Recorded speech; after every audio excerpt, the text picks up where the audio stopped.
It's not exactly what Barack Obama had in mind when he called for an Asia pivot. The red carpet rolled out for the Philippines' firebrand President Rodrigo Duterte, landing in Beijing for a 4-day state visit to China. He's not alone. It's a 400-strong business delegation with him. They want to woo investors, particularly for cash-hungry big infrastructure projects. That explains, in part, why the former mayor of Davao has refrained from crowing over a July arbitration ruling in favor of Philippines fishermen in disputed South China Sea waters. That's part of the explanation, but not all of it. Since he took office, Duterte has proved thin-skinned and trigger-happy when it comes to the former colonial power, the United States, dismissing Western criticism of the 3,500 summer executions carried out since April in the name of his war on drugs. Will he follow through on his threat to end joint naval maneuvers with the U.S.? Where would that leave Obama's Asia legacy? And what consequences for a region that's more than ever interdependent economically, but increasingly tense politically? Today in the France 24 debate, we're looking at Duterte in China. We hope to be joined from Manila by Epimako Densing, Assistant Secretary of the Philippines Department of the Interior, who joins us now. There he is, in Manila. They're here in Paris for a conference at the French Political Science Institute, IFRI. Let's welcome Renato Cruz de Castro, who chairs the China Studies Department at Manila's De La Salle University. Good evening. Yeah. Thank you for being with us. Renwei Huang, Vice President of the Shanghai Academy of Social Sciences. Welcome to Paris as well. Nice to meet you. And from Washington, Jonah Blank, Senior Political Scientist at the RAND Corporation. Thank you for joining our discussion. Thank you for having me. The France 24 debate, where you can join the conversation on Facebook and Twitter, the hashtag F24debate. In China, Rodrigo Duterte will be sitting down, by the way, with the top leaders of the National People's Congress. He's going to visit the Great Wall. He's going to speak with investors. The highlight comes Thursday at the Great Hall of the People, that meeting with Xi Jinping.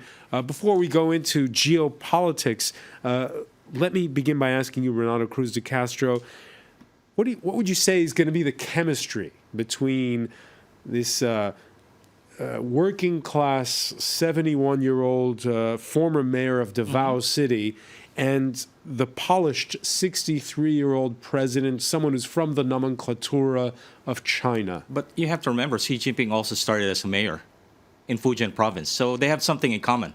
They started as local government officials. But they don't have the same personality, do they? I don't think so, yeah. But they have, of course, a common interest. So what will a fly on the wall see in terms of the chemistry between the two? Well, probably to just focus on economic issues. That's an attempt, basically, of President Duterte to repair what he perceived as the damages brought about by, his predecessor challenging China in terms of getting closer to the United States and, of course, filing the claim against China in the Permanent Court of Arbitration.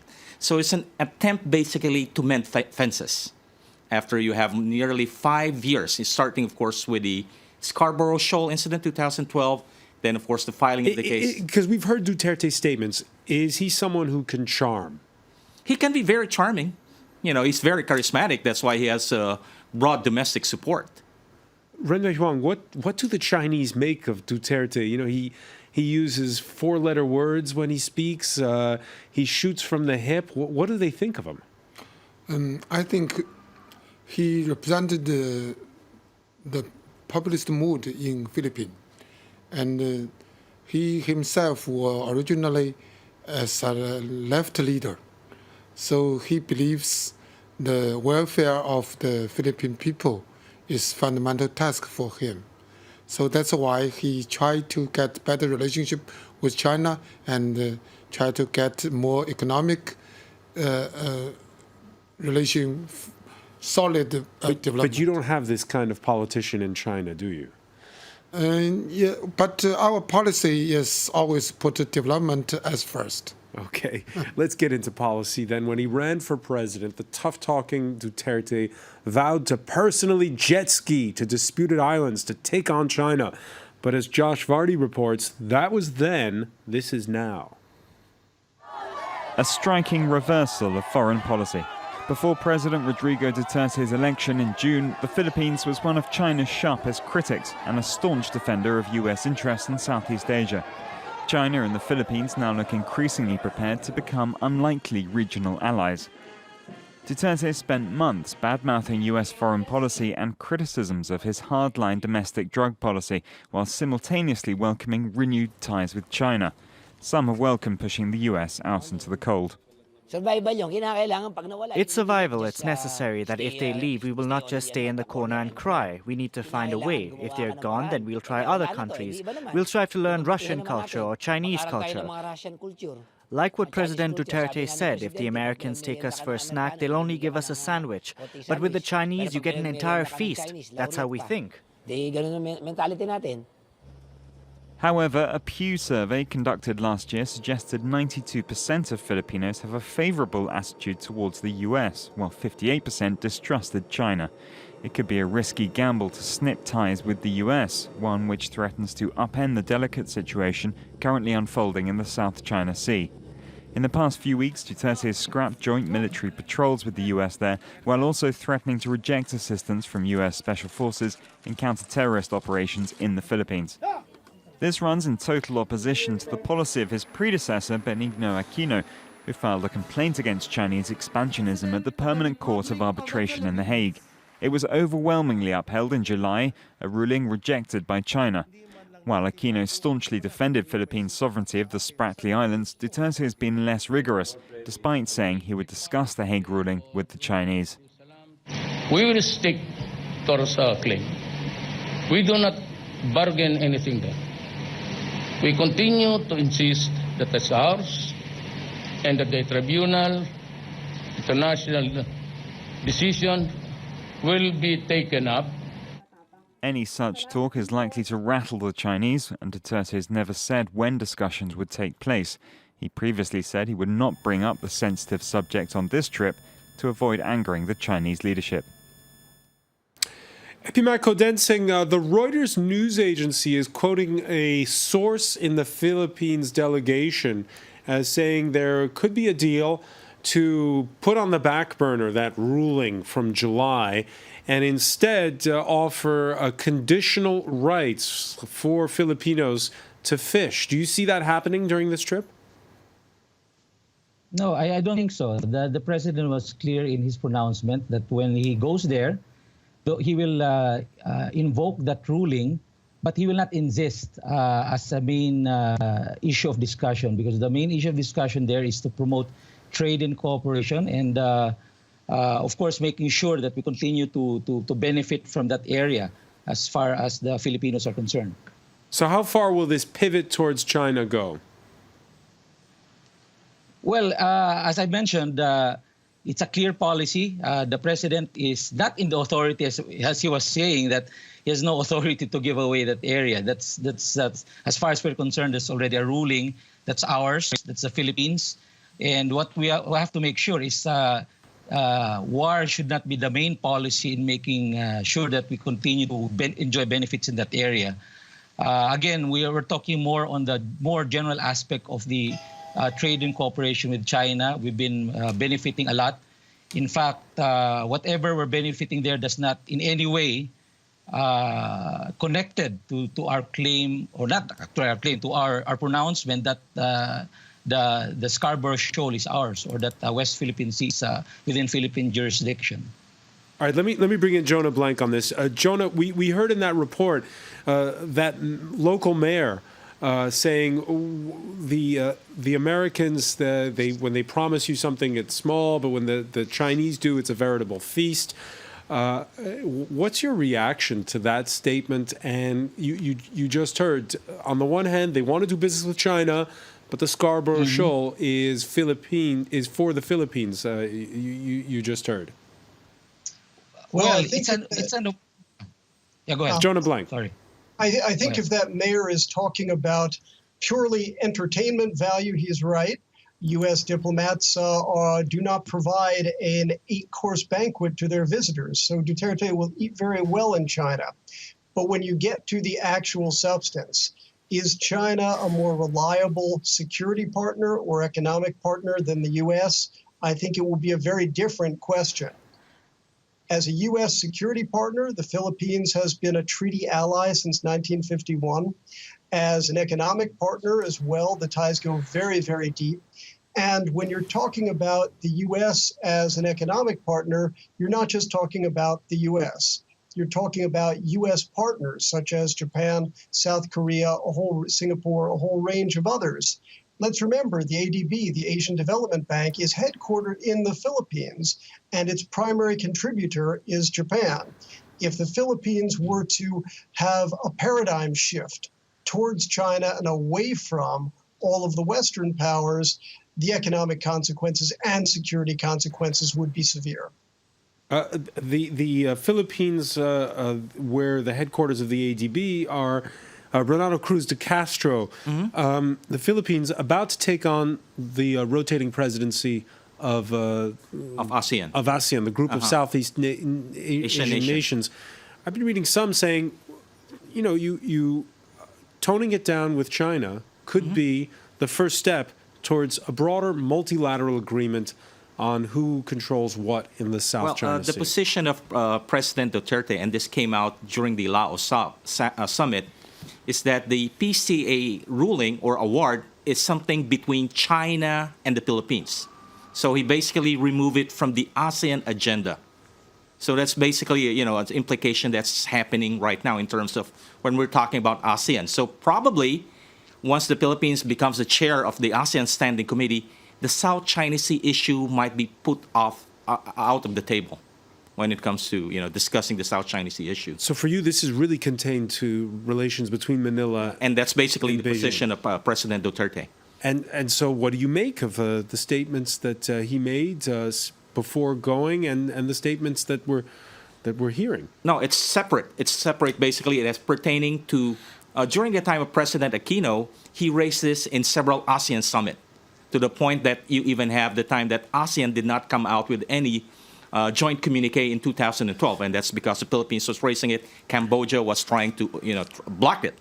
So I think President Duterte's position now is that he will not raise that contentious issue in ASEAN.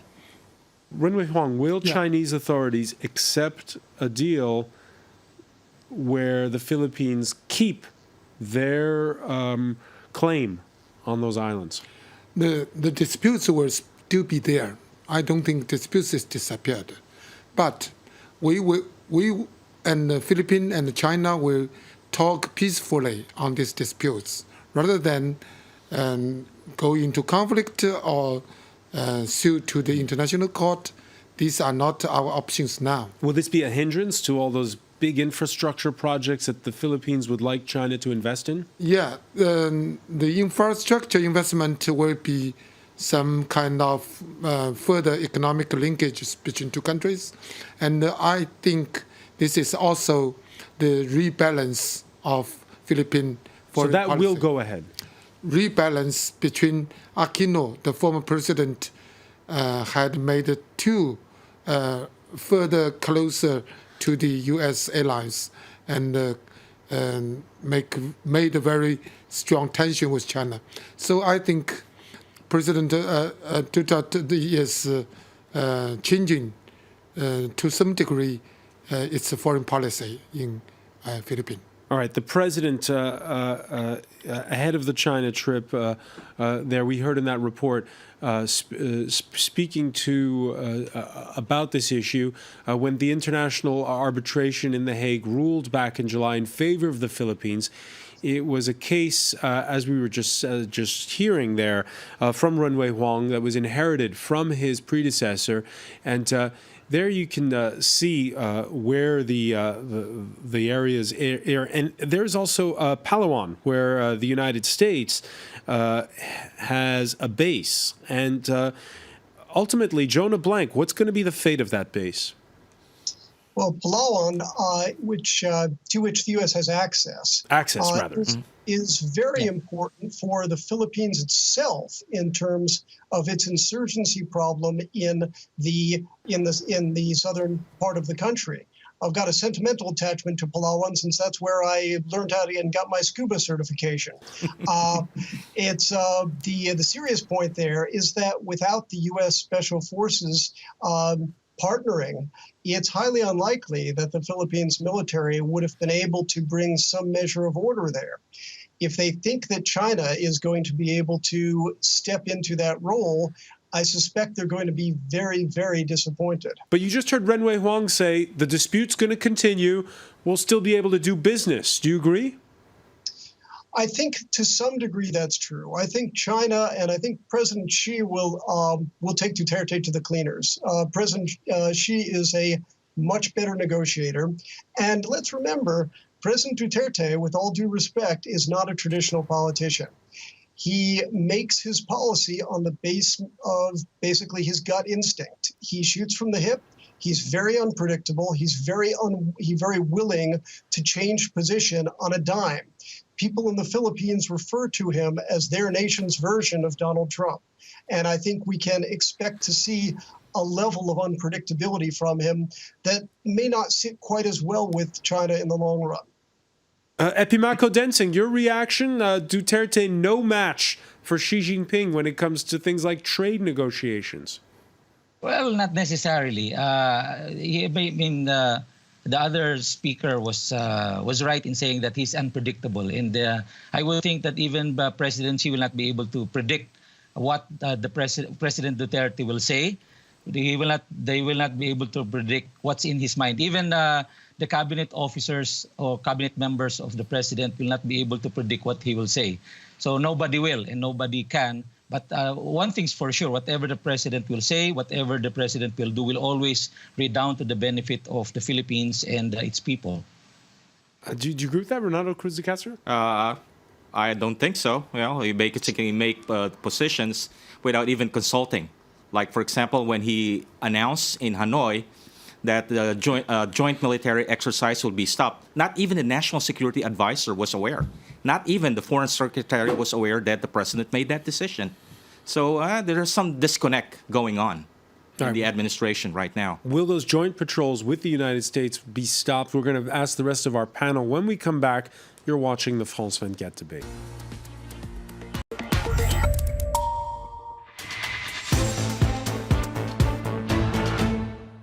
Welcome back, or welcome if you're just joining us. It's the France 24 debate.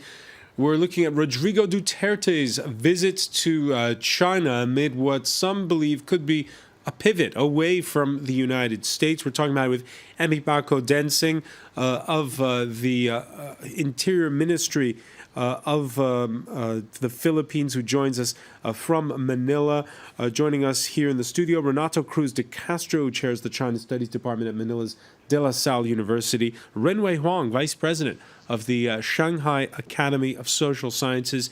And from Washington, Jonah Blank, Senior Political Scientist at the RAND Corporation. Just before the break, we were talking about how they're putting this dispute on the back burner over the South China Sea, and we could see this pivot away from the United States. Epimako Densing, let me ask you, do you think, because we're still seeing joint naval maneuvers and patrols between the United States and the Philippines, are those really going to stop?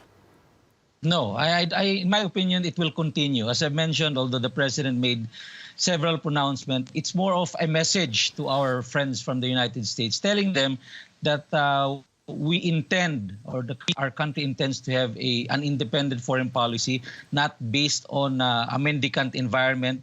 We've been having that foreign policy for the last 30 years, close to mendicancy, and the message of our president is to simply say, if we want to continue our relationship, it would be at the same level, not one big brother, small brother relationship, but we're looking eye to eye and we're holding hands together at the same level. That's a simple message. Big brother, of the small brother. And that's an important point, because oftentimes we hear Duterte allude to the fact that the U.S. is a former colonial power. How deep is the resentment? correct. Well, the resentment has been there even when we're still young, no? As early as 30 years ago, when the new government came into power after the Marcos dictatorship, it has continued over the years. And we have a new president who wants us to be independent from them. And again, it's very clear that the foreign policy that we'd like to tell the world is that we want to sit down at the same level as you are. Whether we're a third world country and you're a first world country, we have to sit down and talk at the same level. And that's the how message much of the this? president. How much of this is about the reprimand that Duterte has gotten from not just the United States over the summary executions of some 3,500 people in that war on drugs? Well, in the first place, you have to be clear with the numbers. I've seen the numbers. When we talk about the war on drugs, the difference mainly is how it is being implemented. For instance, if you talk about the first 6 months of 2016, during the time of the last 6 months of the Aquino presidency, they only have close to 500 police operations on drugs every month. So we're talking about 3,000 police operations from January to June 30. It has only created 4,000 arrests and deaths of around close to 250. From the time that President Duterte came into power, since July, there has been close to 10,000 police operations a month on drug operations. Yeah, but we're talking about we had a president who earlier this week told Al Jazeera he doesn't give a about human rights. Well, the president was very clear in his inaugural speech. He's a lawyer. He understands that. But if you understand our president, he talks in hyperboles. When he says that, it means that he wants to uphold more the rights of the innocent than those who commit the crimes. And it's part of his policy is really human rights. In fact, we've been given an order to make an independent probe in the interior level on the level or massiveness of human rights violations in these police operations. We may be able to put out the report in the next 10 days. And so far, it's an issue of whether it's massive or not. We understand how human rights work.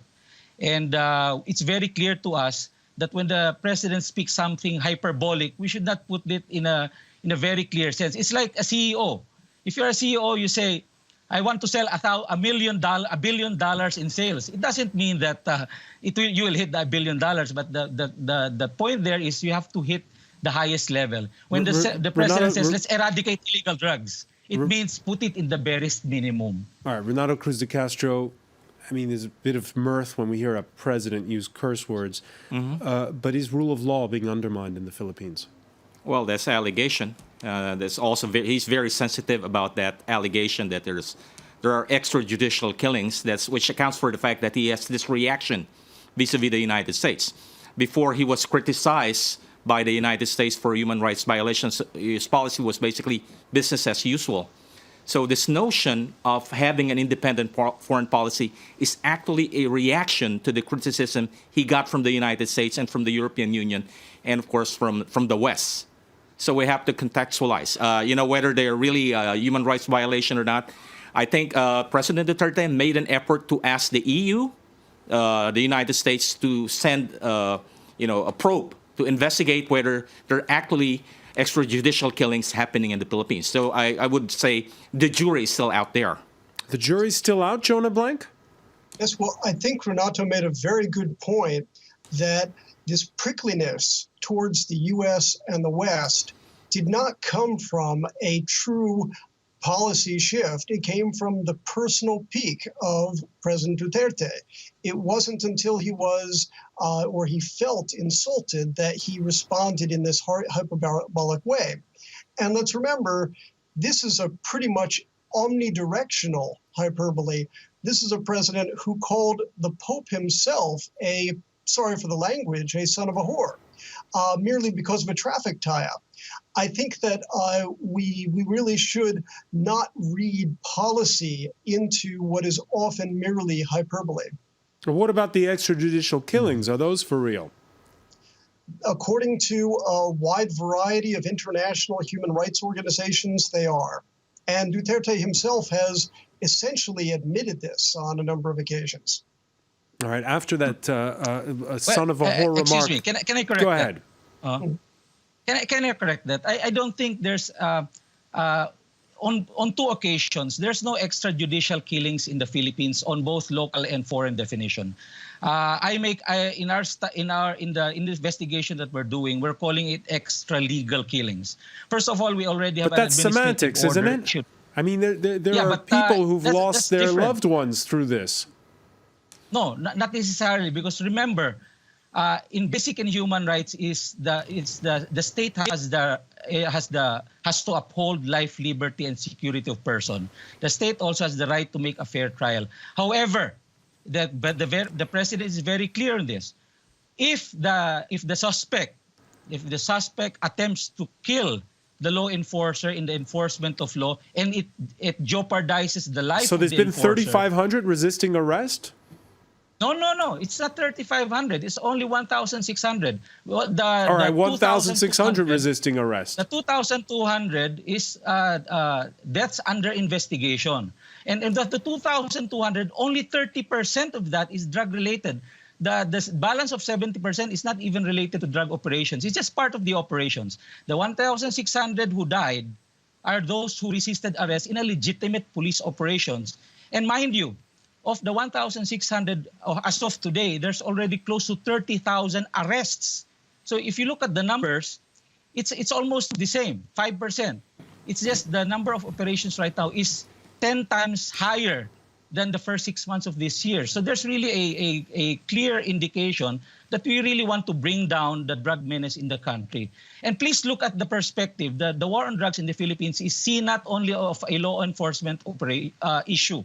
There's also a soft side. As early as July 15, the president has already ordered us to put in the drug rehabilitation program, both the community-based and the long-term. So we're putting in several drug rehabilitation centers. The first one, a 10,000 patient facility, will be put up by the 15th of November by the donation of a private sector. And we are now addressing the 90% of the 700 drug surrenders, into a community-based rehab program. So there's a soft side. So this is a comprehensive war on drugs. It's not just an issue of law enforcement. There's a soft side to it. Let's remember, however, that President Duterte publicly said he would like to kill 3 million drug addicts. Now, that was almost certainly hyperbole, but he hasn't exactly tried to ramp down the perception that he is quite comfortable with a much, much more hard-edged approach. Let's listen to the U.S. reaction to that. After a son of a whore remark directed at Barack Obama and a canceled ASEAN summit meeting, here's what the U.S. president at the time had to say. We want to partner with the Philippines on the particular issue of narco-traffickers, which is a serious problem in the Philippines. It's a serious problem in the United States and around the world. On that narrow issue, we do want to make sure that the partnership we have is consistent with international norms and rule of law. Renato Cruz de Castro, any objections? Well, I think that's basically the nature. It's the rule of law. Whether you have this extrajudicial killings happening, it has to be subjected to investigation. And my point is, President Duterte already opened the door for international observers to come. So let's take it at based on what he said. Renwei Huang, your thoughts on this? And I think this is the domestic affairs of Philippines, and the U.S. could not interfere so deeply. And you think Obama's gone over the line when he says that? Yes, I think U.S. should reflect its policy. Why? You see, recently some alliance of U.S. has happened the same phenomenon like Philippines, like Turkey, like Saudi Arabia. So it's not only Philippine problem caused by the new president. It's also some kind of reaction to U.S. policy.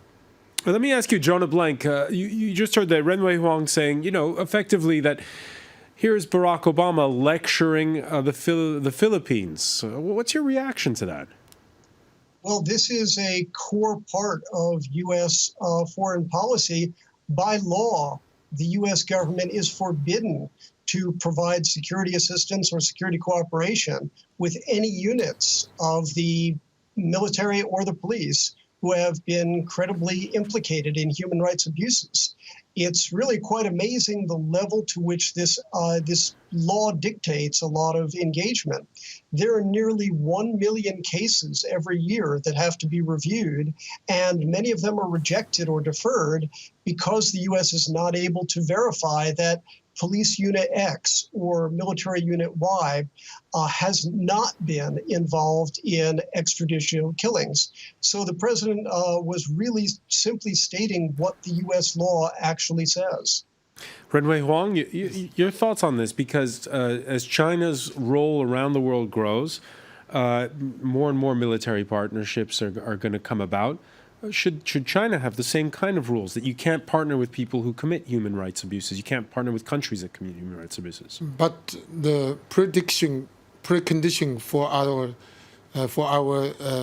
military involvement to outside is very clear that we should go along with domestic government. Even if it means turning a blind eye to the domestic politics or domestic affairs outside could not say you can control or change anything before the local government. Well, the Philippines prides itself as a liberal democracy, and it signed several agreements regarding human rights, membership in the International Criminal Court. So it's also our responsibility to take criticism from other countries that share the common values with the Philippines.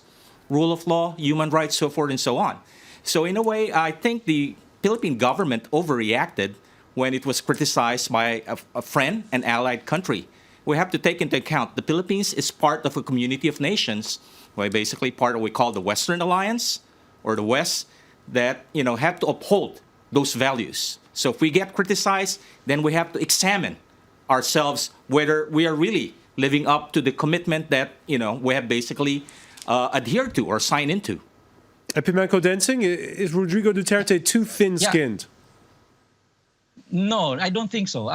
Again, when we talk about criticisms, we have no problem with that. But as long as this criticism is what we call evidence-based, in fact, even in human rights, they've been already promoting that human rights advocacy must be evidence-based. So any criticism without any evidence is a mere propaganda. And the sad thing about the criticisms that our president or our country has been receiving from the international community is that they're basing their opinions on media, on local media, which obviously is not in accordance with what evidence has been saying. That any human rights violation, as they allege, is not really a violation itself, but it's really a legitimate police operation.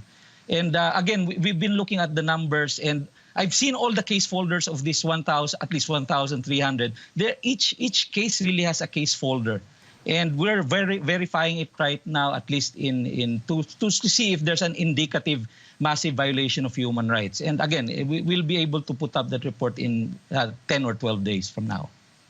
The rules of, you were talking about liberal democracy, Renato Cruz de Castro, the rules of bilateral relations in that. Rules being part of a community of nations that share common values. So as part of this, we have to be very conscious of our responsibility and be open to criticism to countries that share our values. Is the pendulum swinging against it when you see things like free trade agreements are harder and harder to agree upon? When you see here... But that's basically the test of your commitment to the values that you hold dear. Like, for example, the rule of law. So if other liberal democracy criticizes you, then you have to go through a deep self-reflection. Am I living up to my commitment? Do I still adhere to these values that other countries share? And of course, if I get criticized, I don't simply shift to the other side and basically cross the Rubicon just because my friends and allies who helped me during the time when you have a major natural calamity would just simply be discarded. Jonah Blank, soon we'll have a new U.S. president. Will the winds of liberal democracy be starting to ebb when that new president comes in? I certainly hope not. I hope that the winds of liberal democracy will continue to blow hard and strong. And I'd like to pick up on the point that Renato just made so well. If you are committed to liberal democratic values, you should be open to criticism from friends. And the United States should not simply be lecturing other nations. The United States should be listening to the very valid criticisms of our own policy. Here in the U.S., we, as the Black Lives Matter movement has shown, we have a real problem with police enforcement in African American and other minority communities. Some Americans take criticism of that as an attack on America itself. Other Americans, and I include myself in that camp, take that criticism as an invitation to live up to our best ideals. And I think the same can and should be true in the Philippines. All right, the Philippines and the broader region, I want to finish on this point. We're at a point where the disputes continue. I think, 11 nations who have designs on the South China Sea agreeing to common rules. Is it something that's becoming harder and harder? I'll put it to you, Ren Wei Hong. I think South China Sea could not be the fundamental issue between or among our neighbor countries.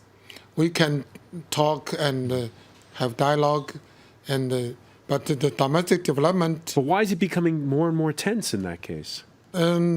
Yes, but this is a process. From very beginning, we have very different points, a very different nationalism or sovereignty. But if we talk more, we can find some points in the middle. Rodrigo, Renato, is it going to become harder and harder to reach some kind of a multilateral deal, a multilateral agreement that can really diffuse the tension? Well, I can in always Asian say that we waters? can manage the tension either through bilateral or multilateral approach, but I don't think this issue would be resolved in our lifetimes. Now, this is a territorial dispute that would probably last for a generation. The best that we could do, the international community can Why do. does it have to last for generations? Well, you have basically China becoming emergent and basically determined, trying to effect its maritime expansion. The South China Sea, East China Sea, and there's a factor in that this is, looking at how China how China looks at this issue. For them, it's a matter of realizing the Chinese dream. We still use the term as put aside disputes and development first together. And but before we develop them together, we should put the disputes aside. I agree with that, except that the Chinese condition also includes that we would have to accept Chinese sovereignty. We have put it almost 30 years, but many neighbors put it not aside. They put it in the control. Mm-hmm. Final question, I'll put it to you, Jonah Blank. As China becomes more powerful, what will the U.S. role be in those waters? And will it be increased, or will they take more of a backseat? I think it will be increased, but only in line with the wishes and the participations of U.S. partners in ASEAN. So I don't think the U.S. is going to get out ahead of ASEAN, and likewise in consultation with Japan and Taiwan for the East China Sea. I think the U.S. is looking to be a security provider and a security facilitator for its partners in the region. But if the Philippines withdraws from that group, that weakens the group as a whole. The U.S. is quite comfortable, I believe, with nations not falling into simply one camp or the other. Vietnam, Indonesia are countries that are not U.S. treaty allies, but they are partners on very specific issues. And if the Philippines moves into that camp, I don't think it has to spell disaster for anyone. All right, we're going to leave it there. Jonah Blank, many thanks for joining us from Washington. MP Blanco Densing, many thanks for joining us for what is a late hour in Manila, for being with us. I want to thank Renato Cruz de Castro Thank you very and much. Ren Wei Huang. Stay with us, though. Our Media Watch segment is next.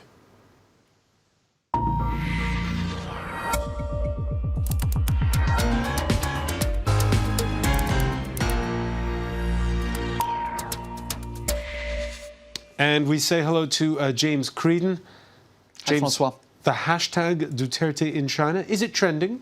It is, I think, mostly amongst people who have an interest in the story itself, in particular in the Philippines. And I'll just show you a couple of headlines first. So the slogan, "Making Friends, Not War," is appearing in a lot of headlines.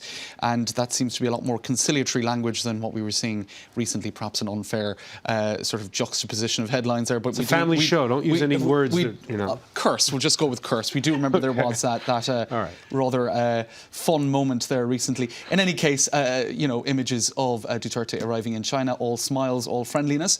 And so let's just take a look at the different sort of talking points on Twitter. Can we be friends with our neighbours and still keep close those from afar? That's what one Filipino Twitter user is wondering. Can this balancing act be struck, I suppose?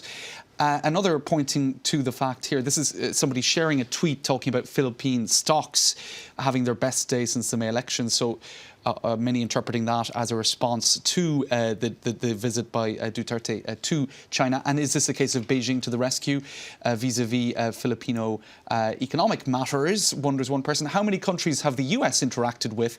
Says another, much more US skeptical of the US role in the world. How many countries has the US interacted with and eventually turned into a war zone? Libya, Syria, etc. Reform the Philippines. And the same Twitter user saying, because the world does not revolve around the US only. So somebody clearly there with a will to see a diversification in terms of Filipino diplomacy. And another person here is expressing the exact opposite sentiment, that this is a case of the Philippines slowly merging into being a Chinese colony. That was the one I just showed you earlier, in fact, so I'm being a little bit repetitive there. Can we be friends with our neighbours and still keep close those from afar? I'll just finish with this poll in the Philippine Star newspaper, and what that poll suggests is that there is a lot more positive sentiment for the US than there is for China. 76% of adult Filipinos have much trust for the US, while just 22% of adult Filipinos have much trust for China. But actually 55% of Filipinos have little trust for China. So there is clearly quite a divergent picture in terms of the public perception of those two powers. And the policies of Duterte. Yeah. Renwei Huang, let me ask you, because Duterte is undoubtedly a Twitter superstar. Is he a superstar on the Chinese social media Weibo? Yes. Many Chinese feel very interesting how a new Philippine president sudden change from Aquino to a new policy. It's also a fresh phenomenon for us. Renato de Cruz de Castro, I know that you speak Mandarin. I don't. No, you don't. My area of specialization is actually Philippine-U.S. security relation. Okay. Not China. I would have trolled through Twitter, but my Mandarin is a little rusty, Francois. So sorry, this might actually be providing a skewed picture. It's a fair point that Twitter is certainly underrepresented by Chinese voices. So certainly what's being said on Weibo would be worth taking into account too, for sure. All right, many thanks. I want to thank our panel once again. Thank you. Thank you for joining us here in the France 24 debate.